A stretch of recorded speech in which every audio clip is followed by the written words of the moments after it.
All right, everybody, welcome to today's episode of We As. I am Gareth, hosting the show this evening, and excited to bring you another amazing guest. Before we jump into that, just a little housekeeping. First of all, thanks for being here. Thanks for listening. We truly appreciate it. We love having you tune in, and hopefully you pick up something, you learn something. And when you do pick up something and learn something from the episode, please share it. Share it with your friends, your family. Get it out there in the world. Post it on social media because it helps the conversation to keep growing.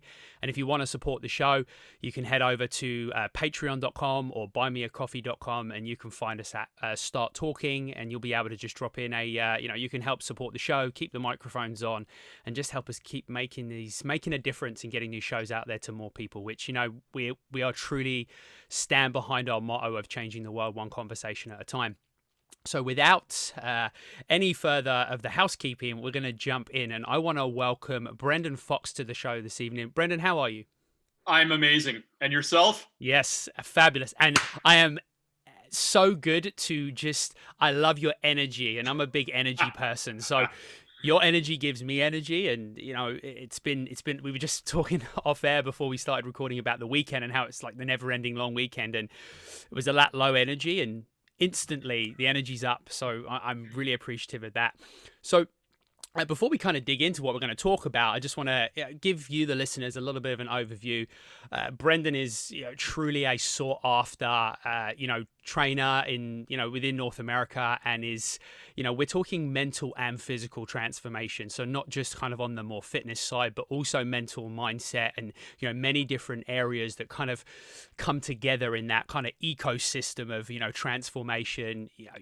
He's worked thousands, 30,000 hours plus with a diverse clientele, and has also founded the Exercise Therapy Association, which is where I kind of heard about you and got connected with, what you were doing and building these amazing certifications for fitness professionals. That I am such a passion for me that we have so many people doing that throughout, the industry, which is awesome.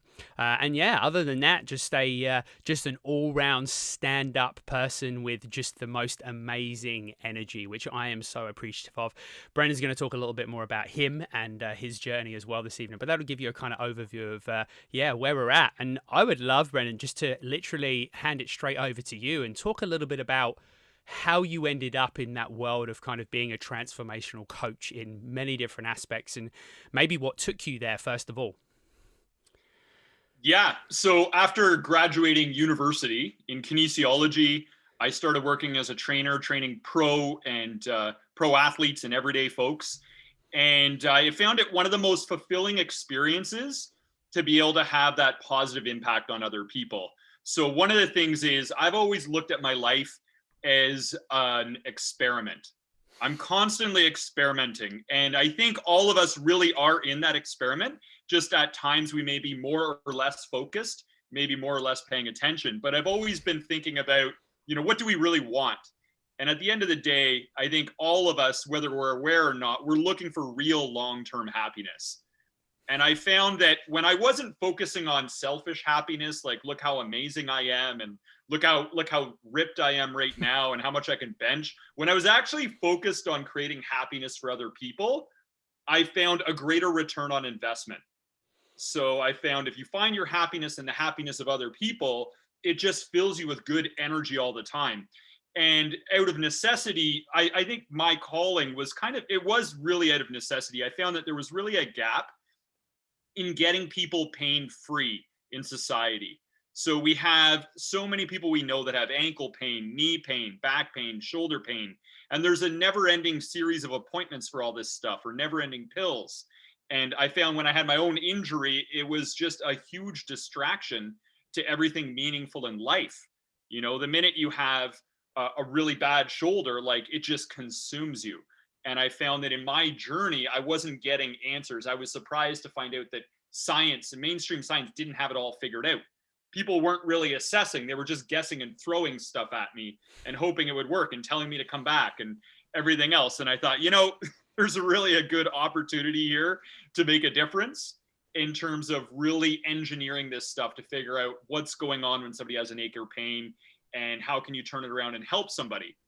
And once you help somebody physically and they're no longer distracted with that, then you can help them with the real meaningful work mentally and emotionally through the stuff I do is the mental toughness coaching. So that's been a bit about my journey and where it's led me.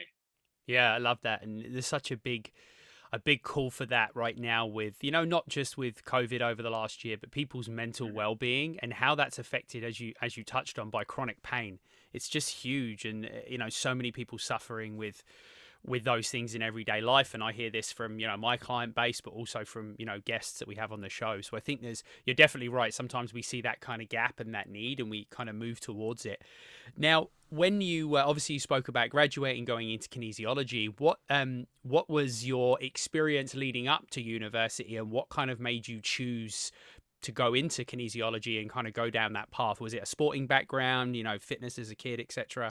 Yeah, I had this thing. It's called I am the body virus. Like, I literally thought I was the body, and all significance was tied to everything physical and athletic. So at the time, I was playing football and baseball and hockey, and I was lifting weights every day. And I thought kinesiology sounds fantastic. Like, I'd rather just go with that passion. And I thought if I can get any career with anything physical, it's great, because I'm already spending my free time. Ever since I was in grade 9, I was going to the library and getting books out on the human body and highlighting and writing up notes. And I still have my old binders from back then. Like, so I thought it's a natural win-win to just somehow be able to make an agreeable living, being able to still pursue my passion. So it just felt like a natural transition to go into kinesiology. I did a minor in psychology because I had an interest in that as well. And but along the journey, I started to realize that this I am the body virus, where you really think that's all you are, it can be overrated, and it can bring some troubles. You know, Yeah. so I think everybody in our industry has experienced that at some level. Some people are really stuck in it.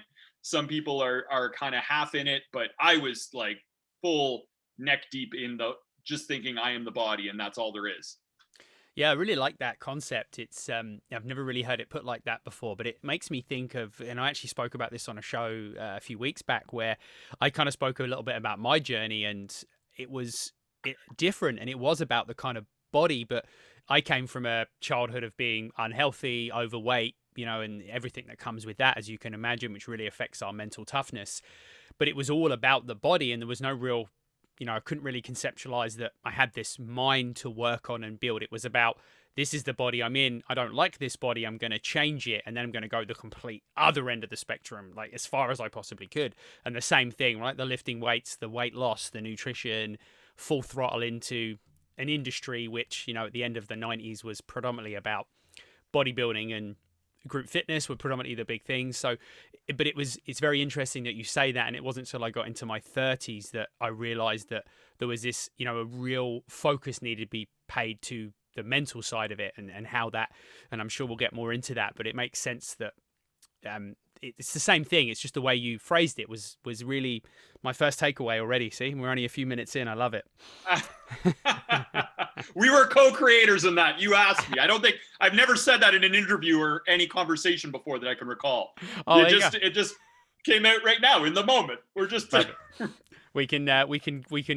we'll fill that out in the future between us. It can be a be a project. Yeah, no, I love that, and I love that you also went. I think you were kind of ahead of the game with the psychology side and how that links to, you know, the kinesiology side. And obviously that's led you on the journey you've been on now, because that's kind of massively impactful, right? It's not just the ability to prescribe exercise or coach exercise. It's the understanding of how that lands and who it lands with. So I think there's a really great correlation. Is it something that you realized kind of quite early on into your career, or is it something that kind of developed over time? It was very early in my career. Like within my first year, I realized, I'm like, okay, people are not getting as results as quickly as they could. Why is that? They didn't do this. Why didn't they do that? Because of this reason. Why didn't they do that? Because of this reason. Once you go deep enough, it was always something to do with mental discipline. And I'm like, well, that's just a lack of mental discipline here or there. And then what is behind that lack of mental discipline? It could have been different. It could have been that they don't actually have self-efficacy. They don't believe in themselves, right? Or it could be a fear of failure, or it could be some sort of victim mentality. Something was sabotaging them along the lines. So I realized my opponents in the beginning, I realized it wasn't trans fats, it wasn't gluten. Everyone was blaming gluten. All of the opponents I was facing together with my clients were mental opponents. It was mental laziness, and it was impulsiveness, giving into desires and short-term thinking, and it was all these different things. So then I realized I got to come up with if I really want to help people, I got to come up with a game plan for all of these opponents. Like, it's more than just excess belly fat and knee pain. I'm like, I got all these other opponents, and people, these ones are even more pervasive because you can't see them the same way you can assess. Like, you really have to be crafty to get to the root of what's behind the suffering in somebody's life, and realize it goes way beyond the physical. So that was something that just came to me like very early on. I was just being very analytical and really evaluating and discriminating what is going on. And I cared a lot about making a difference. I'm like, this is an amazing job. I'm a personal trainer. Like, I can't believe I get to do this for a living. Like, if I knew I was going to incarnate at this time in human history and all the jobs were lined up there, I'd be like, okay, this sounds like a fun ride. Okay. Personal trainer, I picked that. I'm going to incarnate as one of these. And so I thank everyone else who's playing a role, because I get to play this fun role. But because out of a sense of gratitude that I get to play that role in society, I'm going to give as much as I possibly can to everybody I help. Just out of a sense of gratitude that this is what I get to do for a living. Because when you've had jobs in your life, and I'd love to hear some of the ones you've had. I worked at a farm cleaning horse manure. I did roofing. I worked in a fish and chips place, like just all these other jobs. And then I was just like, oh, thank God I get to do this. Like, this is so much better in every way. Yeah. Oh, for sure. I think growing up, probably working in a sandwich preparation factory was just the never do you want to eat a sandwich ever again after like 3 years of that. So yeah, that definitely resonates. And that's a really good reminder for me to go back there sometimes and think about how grateful I am that I, coach people with teach exercise, sit behind this microphone all day long, and so grateful to be able to do that. So one thing that kind of comes up for me with mindset and maybe how you approach it. So you clearly came from an athletic background, a success-driven, goal-driven, you have to be a strong athlete if you're going to perform in these sports. No doubt, just based on your energy and what you've achieved in your career, no doubt there was some great achievements in that kind of sporting career as well. How did you find that translated with your, and I know you obviously coached, as you said, some professional athletes along the way and in that kind of world, but with your everyday person and that, I get this feeling, and I'm definitely on the same page as you when it comes to kind of the mental toughness and people being, the mental laziness, as you put it. How did that land with your everyday people, that kind of approach? Well, because I came from a different background than a lot of the general population, then it doesn't make me as relatable. So what I have to do is I have to be able to relate the fitness journey to other journeys they've had in their life where they went from struggle to success. So I made it a job. I decided every time I work with somebody, my job is to figure out a way to like this person first and foremost, because if I like them, I'm going to do such a better job going the extra mile for them. I think that's a secret to success. Figure out a way to like everybody. So I'd say to them, I need to know what I'm working with. Just tell me about times in your life when you defied the odds and you went from struggle to success. Could be health, relationships, school, whatever it is. Why was it hard for you at those times? What did you do to overcome that challenge? Well, this physical challenge we're up against, hitting your weight loss goal or getting pain-free and getting your life back, this is just another one of those times. Like, I try to sort of equate it to something they already know, that this is a new twist on something they're already comfortable with, in order to give them the self-efficacy. Because if I come at it like I'm an athlete, they think, great, you're one of those people from gym class that I always wished I could be, and I hated you for having everything I wanted, and now you're coaching me, and I'm just not like you, so I don't know if this is going to work, right? So you have to really give them that experience that, no, you're really on your journey here.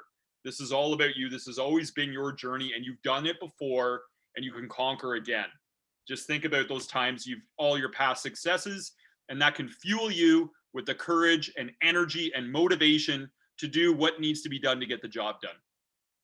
Yeah, so many important learnings from that, and I think we can take that away regardless of what you do. Whether, you know, there's a lot of fitness professionals that listen to the show, but you know, we are a very diverse audience, and it's so important to understand that people are successful in things in their life, right? And it might not be things that we necessarily relate to in the industry as coaches, but it's, you know, that person that's a successful CEO that's climbed a ladder, that's gone through all of those layers of senior management and leadership, and they've got there with strong habits, discipline, all those things that needed, work ethic, all the things that, funny enough, you need to achieve physical goals. It's exactly the same. It's just translating that across. And again, that's something that I think will resonate with a lot of people that maybe are listening and are trying to work on, maybe it's a career goal, maybe it's a fitness, physical goal, and how exactly like you said, is there something else you've achieved, and why have you achieved that, and why have you put that focus? And I feel a lot of it, and you know, I'd love to hear your thoughts on this.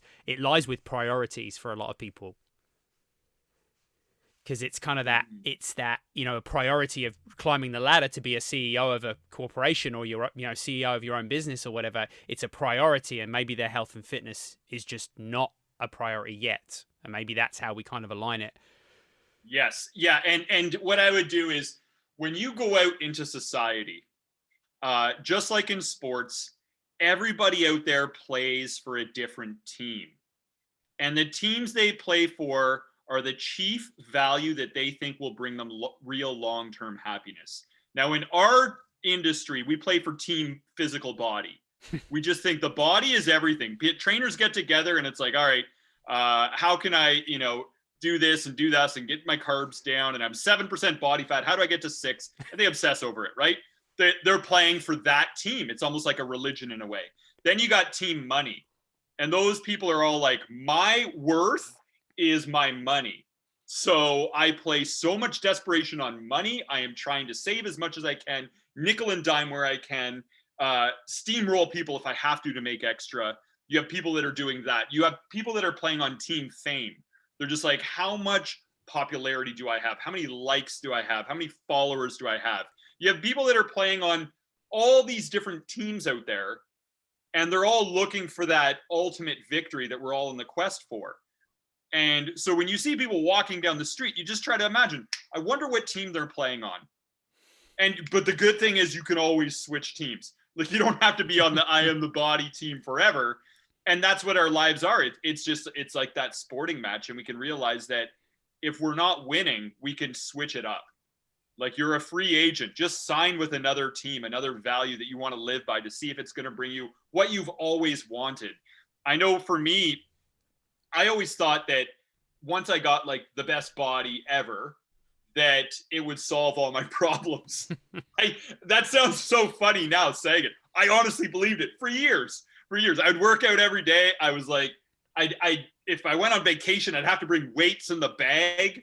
Like, this is ridiculous. Like, you know, because I actually thought like, okay, once I got like veins on my abs and this and that, that's it. Deal is sealed. I've done it. I've achieved a successful human life. And then when I did that, it was like, I remember when I got in the best shape of my life, my whole life fell apart. It was absolutely like everything fell apart. And, you know, I had a marriage that fell apart. I had a whole bunch of TV deals I was going to do. I was going to be the host of a show on a major network in the US, America's Next Top Fitness Trainer. I was going to be the main personality of that show. And there was a couple other shows I was going to be the main personality of. Everything fell through the cracks all in the same month. And I had all these people I cared about die. Like, and I was just like, wait a minute, I'm in the best physical shape of my life, and I've never been more miserable. Like, this is the worst. Like yeah. I feel like I've been betrayed by this team. Like, I am the body team. Like, this doesn't work. Like, what's happening here? That resonates a lot with me, and it's so true. And it's funny how we talk a lot on the show, all of us when we host and the guests we have on, we talk a lot to being the best version of yourself. And sometimes it's just we're looking through this lens where the best versions of ourselves is the rich version, is the, the best physical shape version, whatever it is, right? And what I think I've come to realize is that we're an ecosystem where to be the best version of yourself, you've got to feed all the parts of that ecosystem, who you are as a partner, who you are as a parent, what not necessarily what your body looks like, but that's important to some people, but how your body performs, how physical, how strong you are, all those elements. And everything you said, and it is to do with career and how much money you're making, because we have to pay bills and money is important. It makes the world go round, but as do all the other things. And when one part of that ecosystem is on the decline or we're not paying attention to it, it's going to affect everything else, right? Yeah, I use an analogy for this where I say instead of a to-do list, you want to have a to-be list. And you want to figure out who you want to be. But also on top of that, I tell everybody, think of your life like a movie. Okay? Just imagine it's a movie. And when you show up into those scenes, play the role and stick to the script of who you want to be in this movie. And here's why so many people are villains. They think of themselves as good people, but they're villains. Villains get moody. Like, let's face it, like villains get in bad moods and are always thinking, what's in it for me and everything else. And every villain thinks they're good and they're living rightly, right? So it's like, don't be a villain, which is really like selfishness and moodiness. Like, really, you want to be the hero, the one that gives more than they're taking and absorbing from everybody, right? Then maybe there's a time when you do need to take more. But keep it a phase and a season. Don't commit to that for the whole entire movie. I mean, there's a lot of times in a movie when a hero is not acting their best and then a transformation happens. And I think for all of us, we sort of learn to go through our transformations as we go. But just treat your life like a movie. Which character do you want to play? And then stay on script. And I think really the character you want to play should come down to your values, right? So for me, in a marriage, the character I want to play is we put each other's needs first. Number one. That is who I show up in a marriage. Number two, never say anything mean, raise voice, or argue and fight. Like, I'm just like, let's just figure it out. We want the same thing ultimately. Like, just be like that. And number three is like, always focus on what makes that person feel most loved. Like for my wife, every year I say, write out the 10 things that makes you feel most loved, and I stick them on the bathroom mirror. So when I'm brushing my teeth, I see them. It changes every year. Right? But it's like, these are the things. And I'm like, now I know I'm just showing up and I'm just being the best husband I can be. Right? And then it comes down to, when I'm with my clients, it's like, I've always got my inner peace no matter what, and I want to be able to give them support and wisdom no matter what they're going through, not make them feel judged. For trainers that I coach, I always look at them and I want to be the one that sees their highest potential before they see it and show them just how good they can be. And show them how amazing of a profession this is. Everyone's got this idea that, if you're a personal trainer, it's like, when are you going to get a real job? It's like, excuse me? What? What do you mean, when are you going to get a real job? Like, everyone says that. Yeah. And it's like, but you look at like the most respected people in society, whether it's top celebrities and athletes and politicians, they all turn to their trainer as their guide, right? Yep. In the same way that a king or queen might have a confidant, and a trainer is healing people. They're healing them of aches, pains, excess body fat, health conditions, everything else. A trainer is always advising people on how to live their life, how to eat, sleep, how to think. So they're prophesizing. So really, in essence, a trainer is the modern version of healing prophet. And once people start to realize, like, that's the archetypal role you actually play. And on a spiritual level, that's considered one of the highest roles you can play and one of the most respected. And that's why your clients look at you the way they do, because that is the actual role you're showing up as. When you're not around, your clients are talking about you at parties. They're like, Gareth said this and this and this. And they're like, so that's what I'm going to do. This is what Gareth thinks about that. This is what Gareth thinks about the NHL this year. Here's who he thinks he's going to win. Like, it's like, where did that come from? Why do people put you on such a pedestal? Because you may not see it, but the rest of the world looks at you in that light. Yeah. It's so true, and it's a good reminder for me and for many others. And it probably spans, I imagine, across, we're talking personal trainers, life coaches, anyone that's kind of a coach, or is that got that, their career is very much rooted in those acts of service. I imagine they kind of fall in that category as well. So here's an interesting question for, for myself and for many others. That's a lot of pressure. And when you hear this and other people experience, and I'm no doubt you spoke to many professionals and shared that with them as well, unless you just wisely came up with it now. But how do you deal with that? How would you coach another professional through I guess it would be that imposter syndrome, that the pressure that comes from knowing that people see you like that? So I would say this. It comes from this concept of pressure comes from forgetting who you really are, right? And you have to just remember who you really are first of all. So I could say to you, Gareth, do you have the potential to be 10 out of 10 disciplined if you make the choice? Yes. What about 10 out of 10 focused? Yes. Can you be 10 out of 10 creative? I believe so, yeah. Yeah, you've had your moments, I'm sure. You've had your moments where you've probably been 10 out of 10 patient, right? Yeah, very rarely. and well, there you go. But it is there. It is there, right? And the moments where you've been 10 out of 10 loving and everything else. You can be a 10 out of 10 on every virtue. You actually have that within you. Now, maybe you can't be it all at once, but it is true that you can be what you need to be when you need to be it. Yeah. And so in that sense, you are not an imposter. The only imposter you are is that you're playing less than you actually are.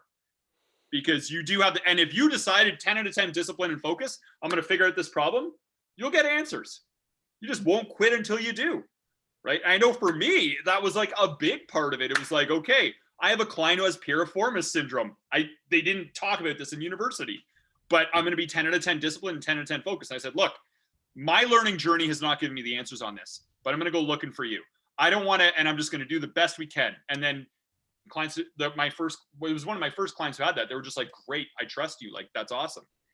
And then I started to learn some things that made a difference. And it's just like, really, as long as you make the continued effort, then you have to believe that there wouldn't be any problems created unless there was an answer to it. We live in a dualistic reality. Without going too deep on that, I would submit to you that your creator wouldn't have created you with any problems that can't be solved, that any questions that can't ultimately be answered eventually. So I think the big thing is just remember who you are and what you're capable of, and then remember that your goal is not necessarily to help people in the way that you may have been commissioned to help them. So if you take a look at, who have been the best coaches in all of human history, right? The best coaches. Now, you might think of spiritual coaches. You might think of people like Gandhi or the Buddha or Jesus, right? Did they help and fix everybody they saw? No, like people killed these people, like in some cases, right? Yeah. Like, so who are we to put the pressure on ourselves that we're supposed to be able to help every single client in that outward way? For me, I think one of the things is to I let my clients know that I will unconditionally accept them, that no matter what, I will not give up on them for the rest of their lives, because I believe in their highest potential. And I believe that also gives them a lot of strength to know that at least one person has said, I am never going to give up on you, no matter what. And if you want to do things the wrong way for a while, that's cool. I will sit in hell with you and I will go through that with you. And when you want to finally get better, I'll hold your hand and help take you out of that. But it's all going to be on you. You have free will to make your own decisions and make your own judgments. If you want to heal these physical aches, pains, and everything else, here's the answer, right? And you might have to suffer more before you're motivated to actually do it. So we could do things either way. And if you want to stay stuck in these patterns for now, that's cool. Pay attention to the outcomes you're getting. Connect the dots on cause and effect and how your behavior is not ultimately giving you what you want and how it's a traitor to your happiness. And that's when you're going to start to abandon and divorce some of these habits once you realize how it's a traitor. So, you can help heighten their awareness. But I would say ultimately, I encourage people to just unconditionally accept every client that comes to you. Like, Yeah. just get into that mindset.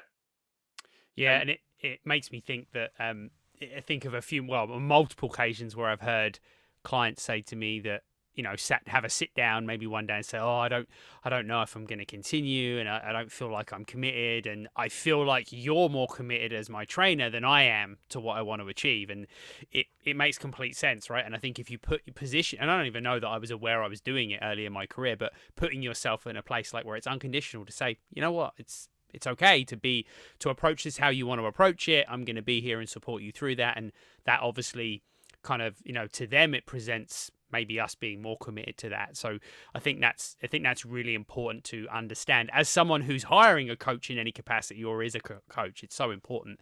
And something else that I wrote down earlier on was how we evolve. And when you spoke, Brendan, about the 10 out of 10, I think it's really important, and this is something I've figured kind of on my journey, is that you can be a 10 out of 10, but that 10 out of 10 is 10 out of 10 right now. And as you alluded to, your journey's an evolution, and you're being the best version of yourself that you can be right now, today, in this hour, in this minute, whatever it is. Tomorrow, you may be able to show up as a better version of yourself, and maybe your 10 out of 10 is new. You're setting a new boundary, and you're building more and more and more, but you don't know what you don't know. So you can't say I can only be a 1 today because I could be a 10, because you don't know what that looks like yet, because you've not got to a 2 or a 3. And until you get there, you can kind of keep moving it, right? So it's that constant evolution. And I think that's so important that people are aware that, and that kind of links to the imposter syndrome. So that's where I'm kind of going with that, is you can only do the best you can do right now. So if you're showing up as the best you can be, you're showing as your 10 out of 10, you just have to own that, knowing that you'll learn. And, you know, there's some of the stupid stuff I did early in my career. Now I look back and I'm horrified, but that's what I knew then. Now I know better. So. Yeah, I look at it like an analogy I use to complement what you said is it's really like going for a walk in the fog. Like, you can take 2 steps, the best 2 steps. You can be like, this way. And then you're like, oh, and now I can see a few feet more. Oh, now I'm going to go this way. Okay, now I'm going to go this way. I think the key thing is that when you show up in those moments of decision, you just make the commitment to yourself that once the path becomes clear, you'll do your best. Yeah. And just have that confidence. Be like, I've already pledged to myself that once this becomes clear, I will do my best in that moment. And then I'll be able to see what's in front of me, and I will do my best again. It's like going for a walk in the fog. And it's all about having that good way of traveling. And one of the things that really throws us off, and I think deprives us of being our best, is when we lose our inner peace for any reason. Maybe it's because we have unmet expectations or unfulfilled desires, or things didn't go the way we wanted them to. Something frustrates us or irritates us, or maybe we're envious or jealous of somebody else. Something robs you of your inner peace. And here's why this matters. The minute that you lose your inner peace, you can't really be your best self, because when you're in a lousy mood, the way that the blood is even distributed in your brain, it's like you become temporarily brain damaged. People become irrational when they're in a bad mood. That's why people that are angry break their own stuff. Like, that doesn't make sense. Why would you break your own stuff? Like, that just shows how brain damaged you are when you're in the, so you actually have a reduced adaptive capacity when you lose your inner peace. You don't have the same creativity. You aren't thinking of others. You become incredibly selfish, and you're just thinking about me, right? So I think for me, I've always looked at it like this. I'm like, okay, I'm showing up in the day, and this here is my inner peace, and I'm hanging on to that thing like a football, and I'm not going to fumble it no matter what. Whatever perspective or attitude, whatever I got to tell myself, I'm going to do it. And you know what? If I do fumble it, I want to recover the fumble right away. Because if you lose your inner peace, like, and you stay in that thing for like 3 days, and you're in a lousy mood for 3 days, that creates injustices on everybody you care about. A lousy mood creates injustices on these people. It's like throwing a skunk in the middle of the room. It just stinks for everybody, right? Like, be considerate. Like, discipline those disappointments and discipline those bad moods. Like, that's one of your responsibilities in this lifetime. If you want to be that person, or you can be the villain. Like villains just let their bad moods go wild, right? So Yeah. I think it's kind of like, I would say that, you may not know the moves ahead. Take it one step at a time, but always make that commitment. Understand and appreciate how important it is for you to hang on to your inner peace, and pay attention to how much it makes things worse when you lose it, and how it makes it better when you hang on to that thing. And it's just like, get to the end zone, the end of your life, just hang on to that ball as much as you can. And then you'll be that person you want to be in those unique scenes of your life, whether it's with clients, friends, family, everything else. So I think having a game plan like that can give you strength. A lot of times we may suffer with imposter syndrome, but really we're just confused. We just don't know how to live our lives. We just don't know how we're going to respond when things don't go our way. So we feel like an imposter. It's like I'm pretending like I got things figured out. I don't actually have a game plan. Like I'm taking you out in a ship at seas. I don't have a navigation chart. Like I'm just going to try to react. Who knows what the weather's going to bring, right? So I think it helps to have some sort of a game plan to commit to. Yeah, for sure. And it makes me think of sometimes this is something I see in my kind of clients and many kind of people that have come through my journey, is the inability to have acceptance for those things. So you spoke about, that analogy of the football, which I love. And I feel like there's this feeling, and maybe it's, out there in social media or out on the things we consume, that once you've got that football, that you can't ever drop it.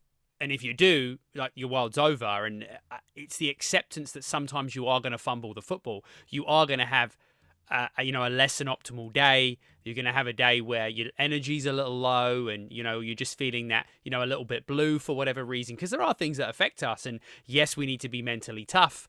However, when those things do happen, as you alluded to, is we have to be able to recover from that. And I feel like some people don't recover because they're not willing to accept it. Is that acceptance something that you find yourself coaching your clients on a lot? Yes, very, kudos to you, because there is it is a constant battle. And I think Heraclitus was one of the original personal trainers. He used to mentally and physically coach soldiers. I think it was like 500 BC or something, or 8 BC or something like that. Anyway, Heraclitus, he talked about this, and Chrysippus talked about this. A number of different ancient coaches talked about this concept. It's huge, because what happens is people take their preferences for reality and they confuse them as their expectations for reality. It's like, people should keep their promises. They didn't keep their promise. That's it. I'm not accepting the situation. It's like, no, people break promises all the time. We want people to be more competent than they are.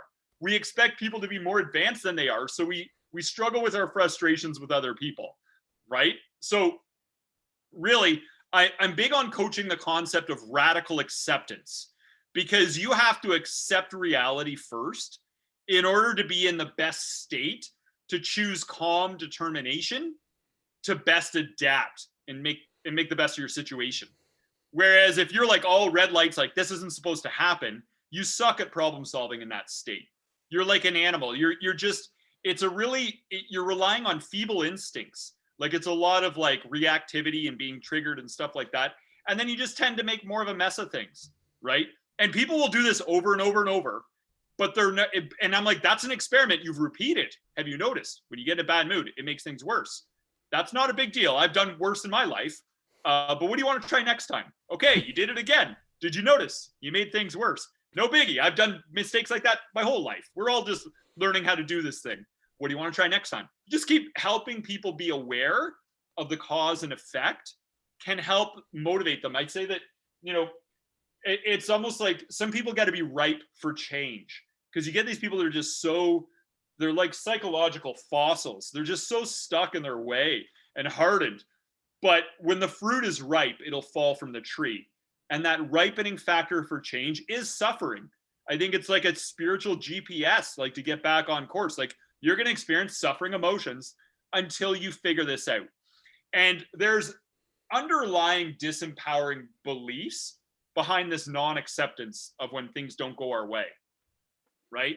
Because that gap between reality, how it is, and how you think it should be, the bigger that gap, the more you're going to struggle with frustrations, right? So we want to be able to close that gap. And either you can change everyone in existence, everyone and everything to match up with what you think it should be, or you can change yourself. Like, you got one of those two options. If you try to change everyone and everything, good luck.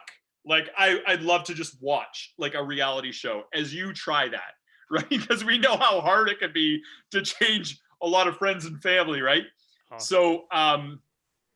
So that is one of the biggest challenges that people are learning in the curriculum of the school of life. And many people are struggling with that lesson right now, is that it's always wisest to first accept your circumstances. It is what it is.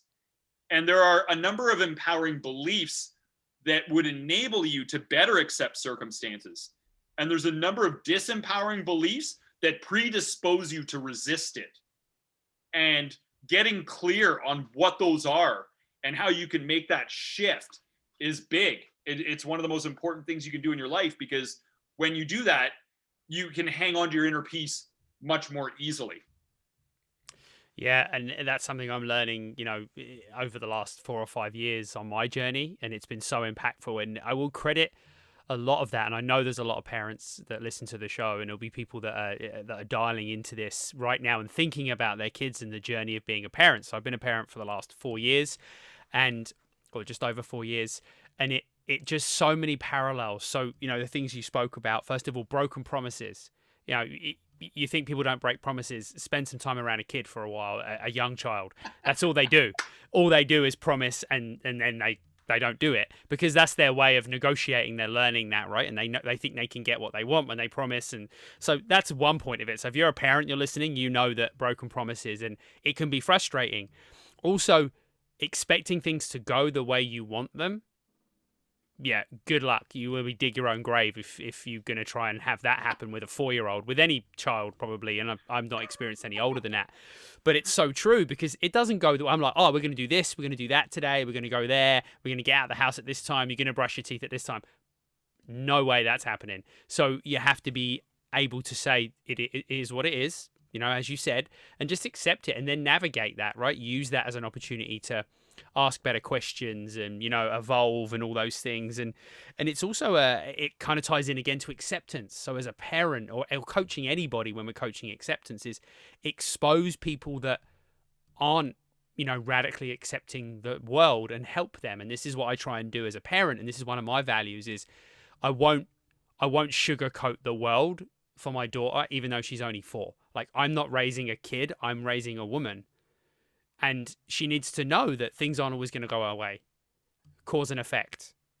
Just had this conversation tonight. If you choose to play longer before you get ready for bed, you'll have less time for songs and stories and books. And then when it gets to, and then she's like, well, you haven't read me the whole story. I'm like, there's no time. That's cause and effect. You chose to do this. This is the result of it. And, I'm a big believer on that. And, maybe I take it a bit far sometimes, but it's building that acceptance. And same with emotions. Like, we always talk about that in our house. Like, it's okay to be angry. It's okay to be sad. It's okay to feel this way. You can work through those emotions. And, it's not that we have to be, this perpetual cycle of happiness all the time, because that is huge. And, I recorded an episode recently about borderline personality disorder, and that was a big trigger for the guest on the show. So shout out to Michelle, who was on the show a few months back. And she said that was her growing up, that perpetual cycle of always having to be, you've got to be happy all the time. It's not okay to be sad. And then she ends up, with lots and lots of mental health issues down the line. So there's so many important messages, and that just for me paralleled so much with parenting more than anything for me, and I think that will resonate with so many people. Yeah. I love that. And you talk about, when things don't go the way we expect. And one of the things I would encourage people to do is to flip that perspective and talk about, really carefully examine, why is the unexpected a good thing, right? When things don't go the way we expect, it keeps us humble. Like, could we all not benefit from humility, right? It keeps life exciting. How exciting is a movie when you can predict every single thing that happens? You're like, I knew they were going to say that. Oh yeah, I knew that was going to happen. Don't spoil the ending. I hate when I know how it's going to go. We crave the unexpected. we just don't like the unexpected that doesn't suit our preferences, right? So we aren't qualified to even manage expectations of how things should go because we can't see across all space and time. And so we don't know how there's no truly isolated events. And we don't know the interconnection of things and how it might ultimately serve a greater purpose. You know, somebody might grow up in a family where they have some sort of dogmatic thinking like, hey, you're not allowed to be emotionally vulnerable. We're going to put on this act so everybody thinks we're strong or whatever, right? And then that leads to you having your dark night of the soul. But then what that does is that gives you compassion for others on that journey. And it gives you experience and the motivation to develop skills so that ultimately you may end up alleviating thousands of people from suffering. And those early life experiences were actually like your allies in that, because you had the ability to turn that pain into power. So we have to be able to humbly, I always look at it like this. If I start to come up with expectations, I'm like, wait a minute. If this circle represents all of space and time, how much of it do I really know from my limited human life, right? Like the universe is 13 billion years old or something. I'm 40, like, you know, and I'm like, I can't judge the script, right? Like, I know I'm a character in this movie, but sometimes the things we don't like help us grow more. It helps us choose new paths in life, right? If you look back on your life, you'll realize that it was your biggest problems and failures that usually gave you the best skills for being resilient in life. That's why if everything goes our way, then that's why we have this whole spoiled rich kid syndrome. We become infantile and entitled and selfish if everything goes our way all the time. So all of these things we don't like serve us in ways we may not fully understand. And I just don't think any of us are really qualified to be able to have accurate expectations on how things are going to go. We can't see way up ahead in the fog. I think it's good to have an attitude where you're cool with that. It's just like, I'm just going to roll with whatever happens today. You know, I don't know what Gareth is going to say on today's call, what he's going to ask me about next. I'm just going to roll with it because I could never predict anything in life, right? Like, who predicted this? Who predicted COVID? Like, we suck at prediction. You know, like, well, walking in the fog is the perfect analogy for the last 12 months, really, isn't it? Because we truly have been in that, you know, it was, oh, what's this virus? And then, oh, stay at home for 2 weeks. And oh, here we are 12 months later. So yeah, if you're not okay with walking in the fog, you're going to have had a pretty rubbish last year, because it's been a lot of that for sure. And it's so, you know what, it makes me realize that the approach that we have on the show at We As is really aligned with that philosophy, because we do a little bit of meet and greet with, you know, with our guests quite often if it's possible, but we try and dive in. And I do have a lot of guests say to me, well, what questions are you going to ask? I'm like, I don't know. And it makes you sound like the most unprepared host, but I'm like, I don't know what questions I'm going to ask you because I haven't started talking to you yet. And when you start talking, I've never asked a really good scripted question ever. I've only ever asked good response questions, right? I hear what's happening, I listen, and there's another, we could talk about that forever, listening skills, but I listen and then I'm like, oh, there's a question, there's a point, there's a loop where we can circle things around, because they are truly the best questions, rather than me with my piece of paper reading questions, which probably has its place, no doubt, but you know, it feels more of a conversation and a flow. So I really love that that kind of concept. And it also made me think about, I did an Instagram live back last year talking about control, what we control, what we don't control, and it was based off of the quote of, you know, control what you can control. And I want to run this past you and get your thoughts, because I think you'll have some insightful things. Is somebody said to me, well, what do you actually control in life? And I was like, nothing, because I can't really control anything. All I really know for sure is that I was born and one day I'm going to die. And really everything I can't really control anything else. But my belief, and this is where we kind of got to with this IG Live and this concept, is that you can influence many things in the world that are important to you, that align with your values. I don't think you can truly control anything. And I'd love to hear your thoughts on that. Yes, I love this subject I think it's very high level thinking, and it's getting right to the heart of what's real. And so I honor you for having that curiosity. I believe what we really control is judgment. We control our judgments. And I think and I would encourage everybody to place a super high standard on that, because you can absolutely control that. You can decide what you believe and what you don't believe. You can decide to change it or not. You can decide when to change it. Nobody else can make those judgments for you. You truly control that. I don't believe that. I believe that we may play some role in influence, but at the end of the day, I don't believe we even control that. Like, at the end of the day, I believe that we are completely out of control. Like, completely. Like, I mean, I could tell you this, but we deceive ourselves in thinking that we are. I had a peppermint tea. Am I really digesting that? Or is some unseen, intelligent, intentional force distributing the water and nutrients to my body parts and the body parts that need it? Am I really doing that? I'm not even controlling that. If I'm working out and I'm building muscle, did I really build it? Am I the one with those actin, myosin, and I'm repairing them and making them super compensate? No, if it happens, great, but I didn't really control it. I didn't shuttle the protein there. I put it down the hatch. Some sort of force, intelligent within me, said, okay, I'm going to do this with it. And then I took credit for it. Like, I might take credit for great cardio. And it's like, look, I'm not beating my heart every second of every minute of every day. It's happening for me on my behalf. I'm not even keeping myself breathing at night. There are so much. I think one of the healthiest things as a spiritual detox is to focus on all the things that you aren't controlling that are supporting you right now in life. And you're going to find, even within your own body, it is everywhere. You're going to find it in other people. You don't control other people loving you. Some sort of event happened that put that love for you in the hearts of everybody you care about. They didn't even decide to love you. Parental love isn't even really a conscious choice. It just comes over you, right?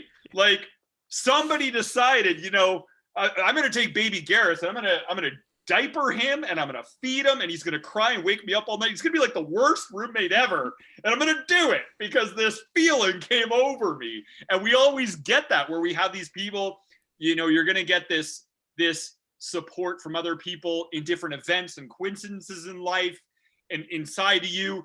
If you pay attention to all the things you're not actually controlling that are supporting you, you will not suffer anxiety. You will not have worry about the future, because you're going to be able to judge that you are being supported far more frequently and in far more ways than you ever realized.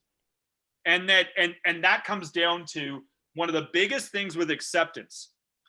Everybody is in one camp or the other. Either you think this is an existence of chaos, or you think this is an existence of divine order, and you're in one camp or the other. If you have anxiety, then you're thinking chaos. You're in chaos when you worry about the future, because that's like thinking that we're all on this cosmic bus and nobody's at the wheel, and you need to try to get a hold of that wheel. Whereas the other camp thinks, hey, there's a really awesome producer behind this human story, and they're really loving and intelligent, and they got the wheel, right? The future will take care of itself. I don't care, right? So it's kind of like, COVID and this and that. Future will take care of itself.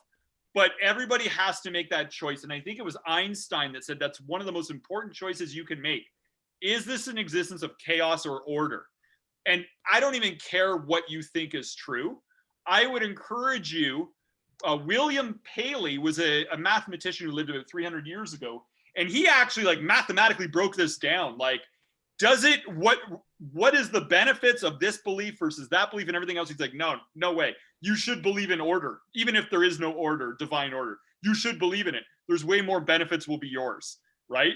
So I think, to some degree, that is a decision and a judgment you will have to make on some level. Everybody does. And the more that you judge that this is an existence of divine order, the more you can accept that the problems are happening for you, not to you. That unexpected things happen, but that's a good thing.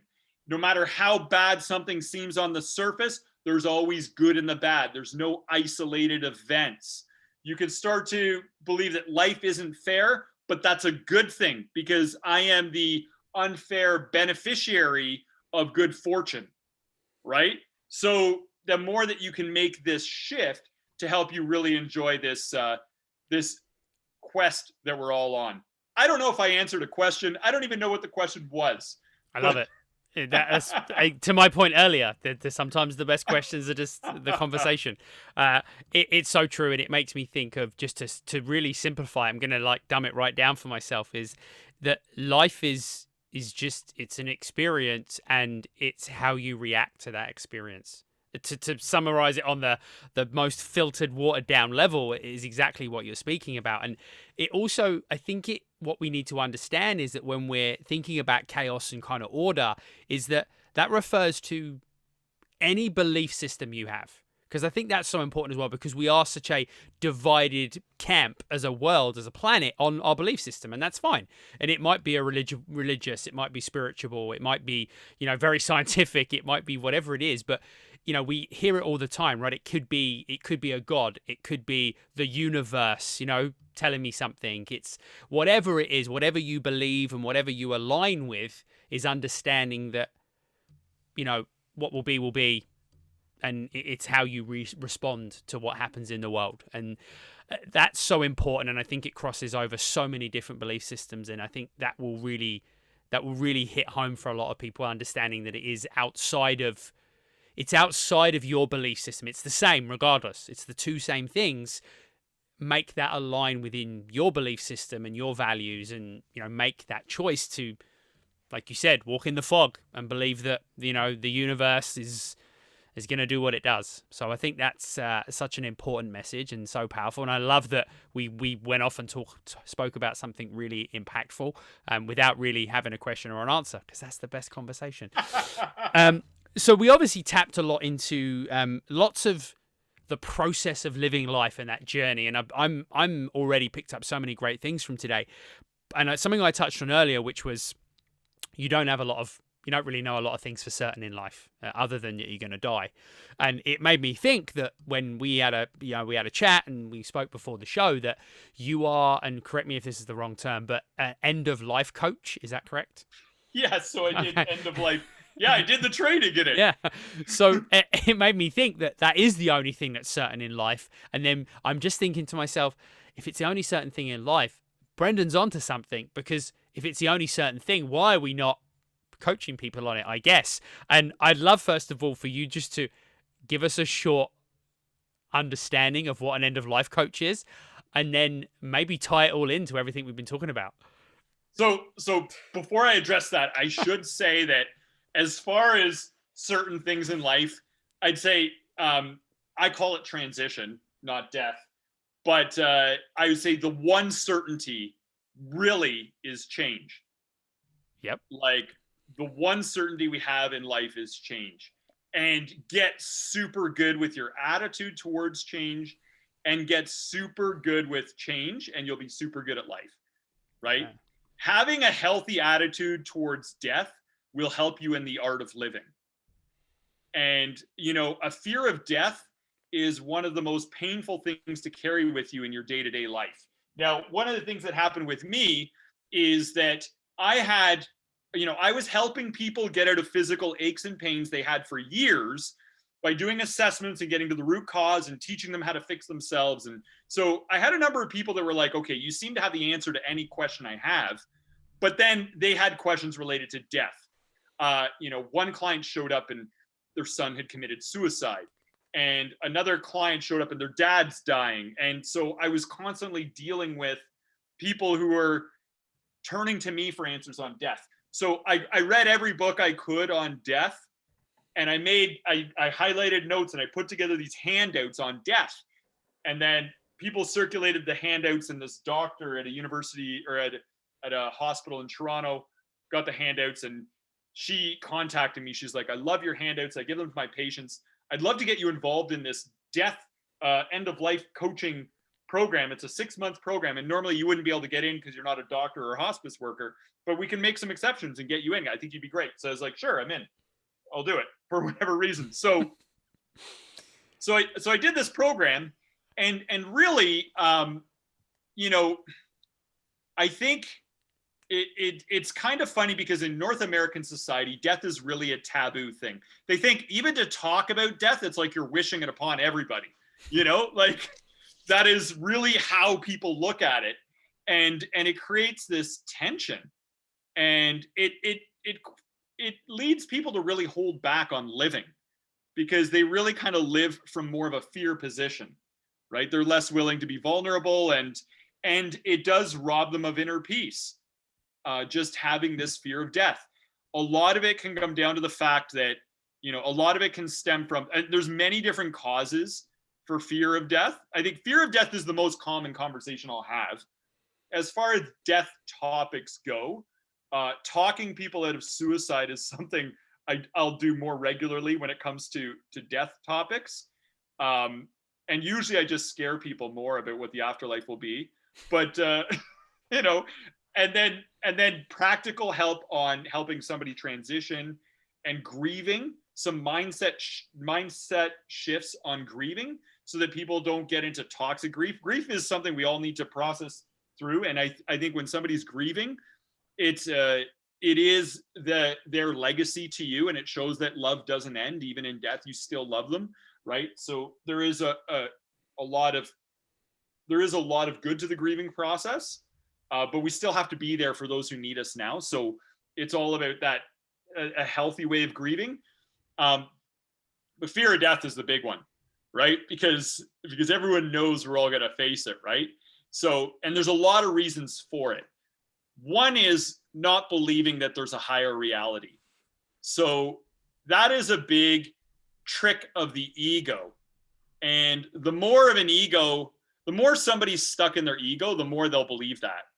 Really, because an ego is really like the over identification with this temporary identity we have, right? So people might have body identification.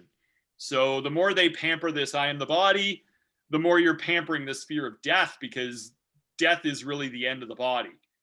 And so if that's your true identity, then you know that it's going to end tragically. So if you have that belief system, then you're also going to, on some level, have a disposition to this fear.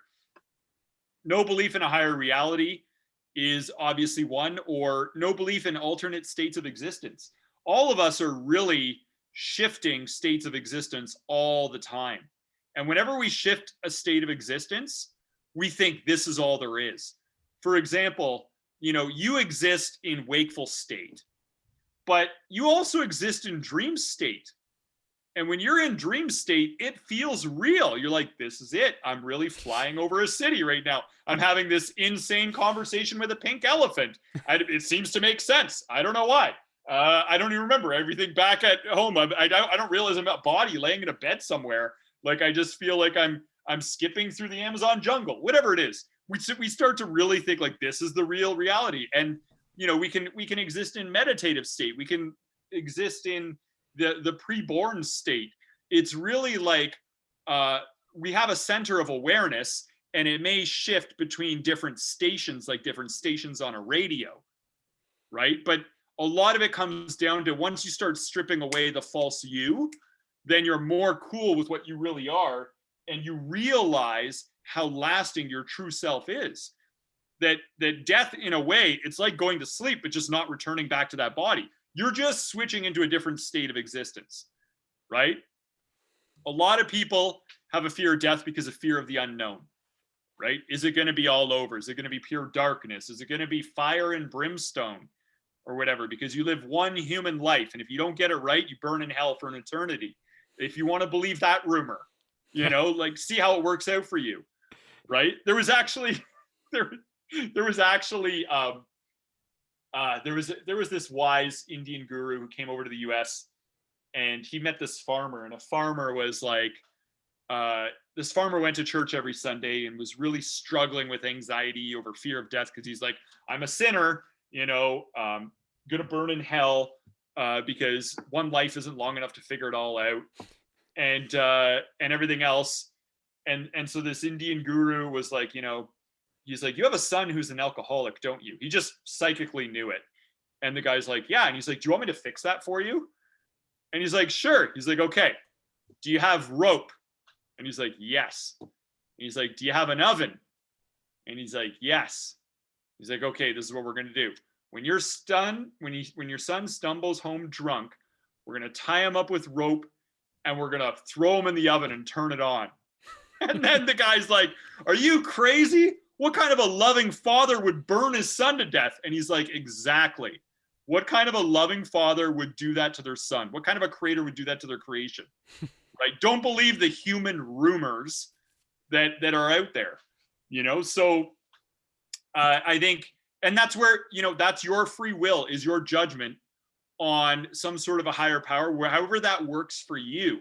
I tell people that you can pick whatever avatar you want, whether this higher power is some god with a gray beard and a scepter sitting on a throne, whether it's a divine mother or a wise yogi or sort of like the universe, like this space, because all conceptions are really part of what the creator is anyway. So the creator can be grasped by any avatar, right? So it's almost like, and you talked about the different religions. And I think the thing is that an analogy I heard once was that it's really like the sunlight is the truth and it's coming through a stained glass window. And the truth will come through all those different pieces in the stained glass window. They're different shapes and colors. Those are the different belief systems and religions, but the truth is going to come through all of them in its own unique way. And I think for all of us, the main challenge is to see for yourself what is true. There's a difference between knowing about and knowing personally. And that's where you really want to make your life an experiment with what the real truth is.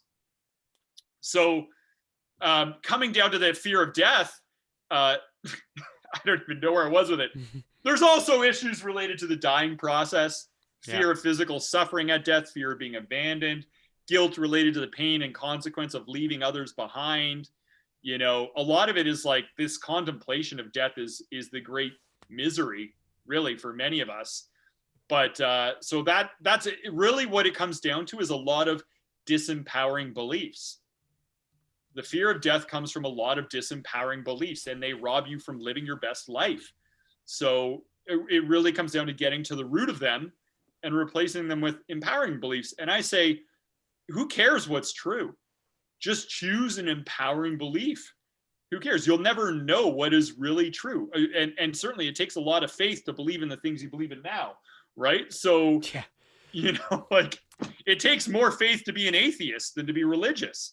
I think, with all the evidence around us of how blind forces assemble themselves into a plant, of how an egg turns into a chicken, of how an acorn turns into a tree. Like, can blind forces do that by molecules bumping into each other and having meaningful encounters?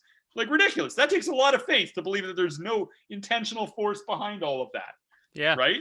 Yeah, that's a really good point. And it's so true. Whatever you choose to believe, like you said, and I love that kind of avatar, whether it's the universe, whether it's a god, like you said, it doesn't matter what it is, but there's, like you said, it's a kind of aligning that belief system with, all the things we spoke about today, because that's so important. And, I think it would be, as you said, the kind of atheist, and that's a really interesting topic. And I'd probably talk to myself as being more kind of agnostic, I guess, because there's exactly what you said. That's something I've thought about later in life. And before I would have said probably, I had zero kind of spiritual, religious, anything kind of in my background. There was no belief really to any of that.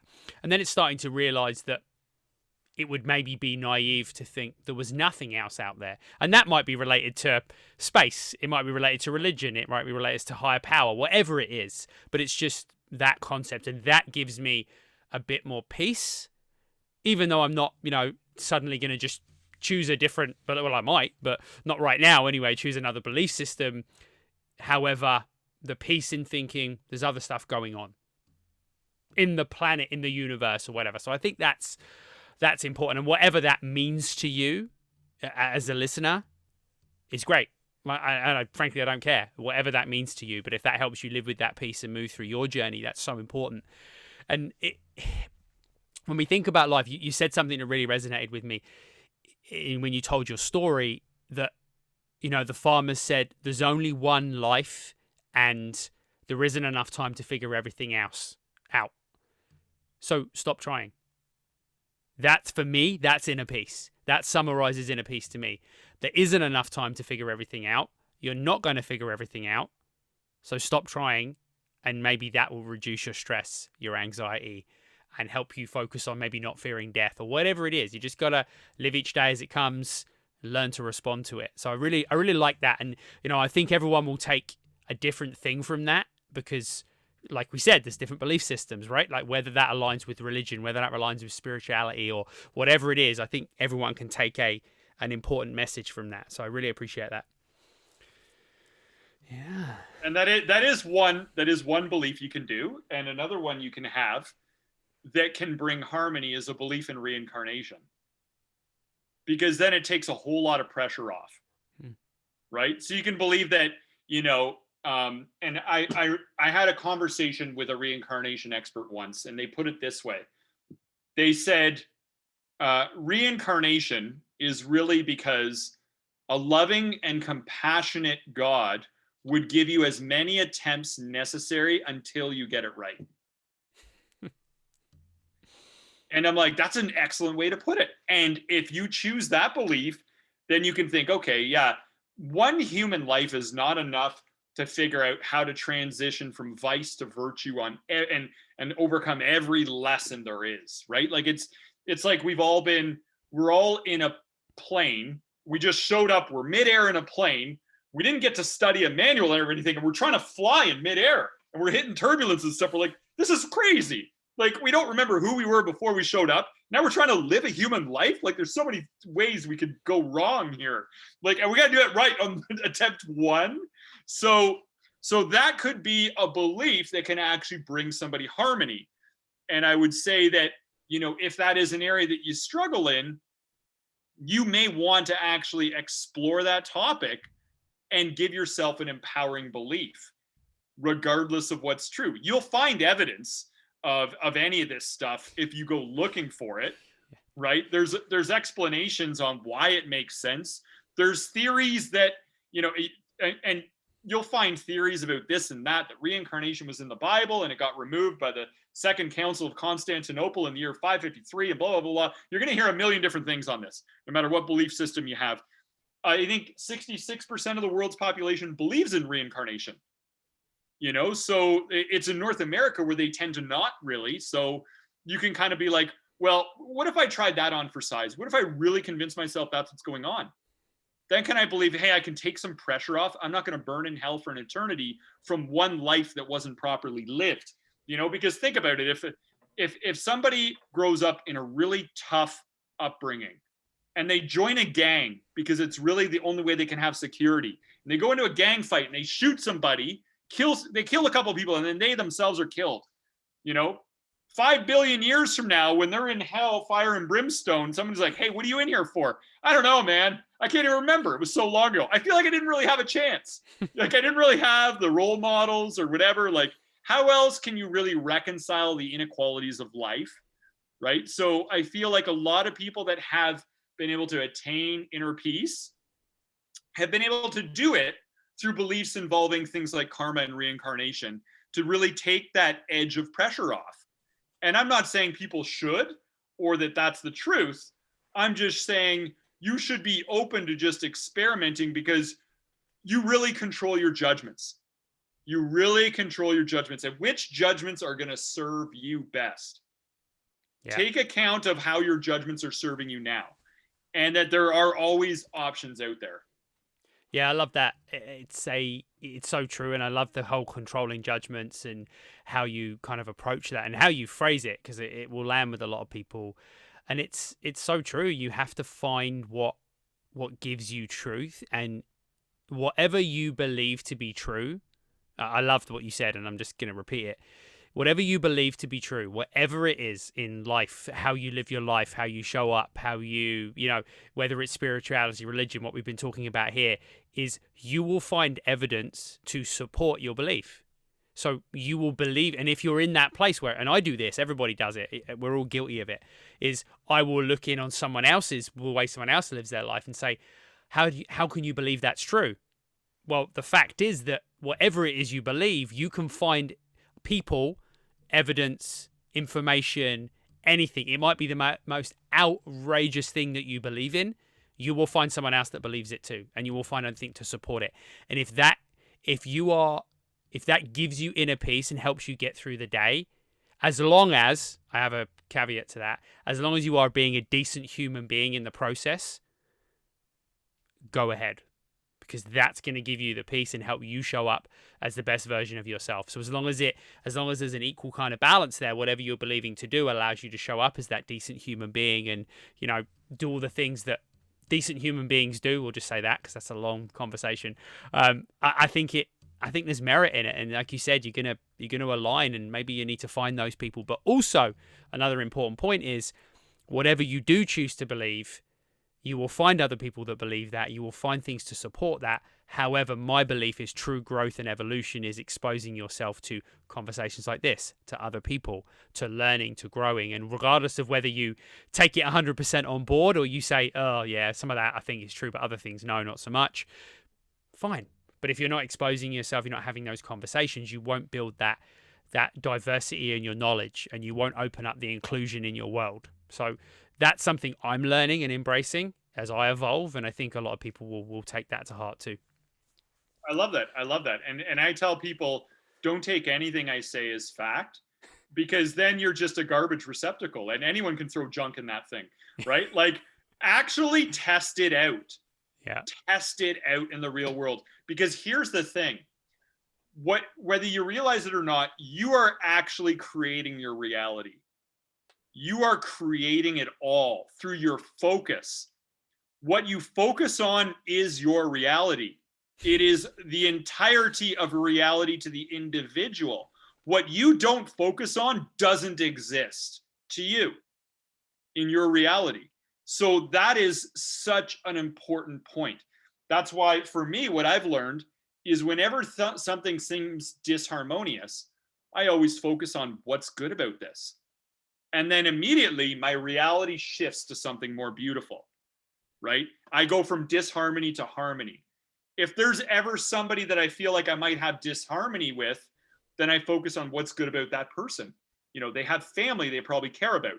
You may hate this politician or celebrity, but he's probably a really good dad in many ways, like would really go to war for you and would defend you to the ends of the earth and this and that. Like, you could find redeeming qualities about anybody.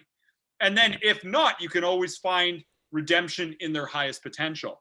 So what you focus on creates reality. And I would challenge everybody to be able to be intentional and have a super high standard on your focus, and you will be able to create the most beautiful life around you. Like, don't just accept the junk default focus that shows up on your lap in life. Yeah. Like, because you can always find the bad stuff that'll make your blood boil if you go looking for it. But you can always find the stuff that gives you a deep sense of peace, calm, connection. And you can always find that if you go looking for it too. And there are many ways in which we've all done this. And that's what tonight's conversation is all about. It's all saying, hey, we're all in these body vehicles, okay? And we're trying to go to that destination of figuring it all out and being able to achieve this sense of real long-term happiness. And those that have gone down detours and made some bad turns, give the rest of us a heads up so we don't have to suffer as much, right? Tell us, how did you navigate this territory? How did you navigate that territory? And because I think in the end, we're all like that game, like Barrel of Monkeys. I think it was like this kids game from the 80s where the monkeys are all hanging on to the monkey above. And I've certainly leveraged off of in my life. I'm forever grateful for the wisdom I've leveraged. Most of the people that I've leveraged off of are long dead, but they've left their wisdom behind for future generations in books, and writings and stuff. And so I've been able to absorb a lot from them. And I have some real life mentors that have been influential that I've been able to learn perspectives. So they give you experiments on how to live your life. And then, but always test it out and see for yourself. Yeah. Yeah. That's it. So spot on. Live it. Like you said, what you focus on is your reality. I really like that as a takeaway. I think that's going to empower so many people. And, a really deep thought process for me. And, I love that whole sharing things. And for me, and how I kind of summarize that, and with everything we're doing at We As on the podcast, is we are here to share these experiences, these conversations, to have subject matter experts, to have people on having these raw, open, vulnerable conversations, and we kind of span across many areas of life in that respect. And what it's doing is it's giving a platform for knowledge, for exposure, but it's also giving permission. And I think that aligns with what you said, Brendan, in that when we give everyone else a heads up, we're sharing those experiences, but it gives permission for other people to experience them and also to share. So they share with someone else and they share with someone else, and there's this ripple effect. And you can truly be that kind of pebble in the pond that creates that ripple effect out, and we're all part of that. So that's what we're trying to do here. And I think today is really wrap that up kind of full circle in everything that you're doing in your world and how that's helping so many people. So I really love that. I think that's a perfect spot for us to kind of start wrapping up the show, but I also want to hand it over to you for any kind of final thought, any word of wisdom, any top tip before we wrap up the show. Yeah, first of all, I want to just honor and acknowledge you. I bet when it was school, did you ever do a group project in school? Oh, always, yeah. Okay, so here's what I think. There was always in group projects, first of all, you always had like the lazy member that wouldn't do anything, I think. And if you don't remember who that was, it was probably you. But I feel like you were probably somebody who people would want to be in the same group with, because I bet you were really good at contributing in group projects. Oh, I like to think Don't so. be humble. Don't be humble. I know you were, because here's the way that I perceive you're wired. With this podcast, it's a labor of love, and you're going out there and you're collecting and sharing wisdom for anybody. No discrimination. And what you're doing is, in ways that you may never fully appreciate, you're helping break people out of spells of suffering that they don't even know they're under. And you're doing that as part of this group project, this Team Humanity group project. We all showed up from the land of oblivion. Nobody really remembers. And we're all here like a group project trying to find our way. And I see you stepping up and making a really awesome effort. You're going out there, you're finding information and research, and you're bringing it back to the group. Being like, oh, this is what I found. I found this person. They seem really happy and knowledgeable. Here's what they had to say. Here, I found this person. Here's what they had to say. And it's like, man, go you. Like that is such an awesome thing you're doing.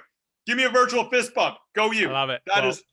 That is really awesome there. And then, for anyone who's listening, I honor and respect the journey you're on, because if you've listened to this point, then you truly are making the effort. You truly are on your quest, taking up sword to be the hero in your life story. And I honor and respect you on that, no matter what, no matter how many times you take a wrong turn, make the bad decision. I totally believe in you for the deepest and highest potential you have within you. And I have nothing but honor and respect for you making the effort courageously to become wise. I think wisdom is the greatest healer, and wisdom is where true liberation lies. And I think you're right on the right track. And I will forever support you in that in whatever way I can. I love that. And I just want to thank you for your, amazing words. Very kind. I was squirming in my seat because, as everyone knows, I'm super good at accepting compliments, but I'm working on it. So thank you for that. I appreciate it. And I'm trying to embrace that. And that's part of me being the best version of myself. So I know that everyone listening would have got so much from today. I really think that you can absorb it at the level that you need to absorb it, and that's so important, and that's something I've really taken to heart this evening. So I appreciate all your wisdom, your knowledge, giving your time. That's a big thing for me. Like you said, this is a labor of love, and everyone comes on and gives their time and their wisdom, in a very generous way. So I appreciate that. Thank you so much. everyone listening, we appreciate you as well. So thanks for tuning in again to another episode. Thank you for being here. Please, if you can, you are, again, someone else in this game of life we're on. And if you can share with somebody, if you can put this episode out on your social media channels, if you can share it with a friend, someone that you think this will resonate with, that will go a long way to just getting these messages out there. And as Brendan said, we're just trying to bring these people in and just share stories and share information with everybody. So please support us wherever you can. We really, really appreciate it. And last but not least, remember, be the best possible version of yourself you can be. Keep making a difference in the world, and we'll catch you on the next episode.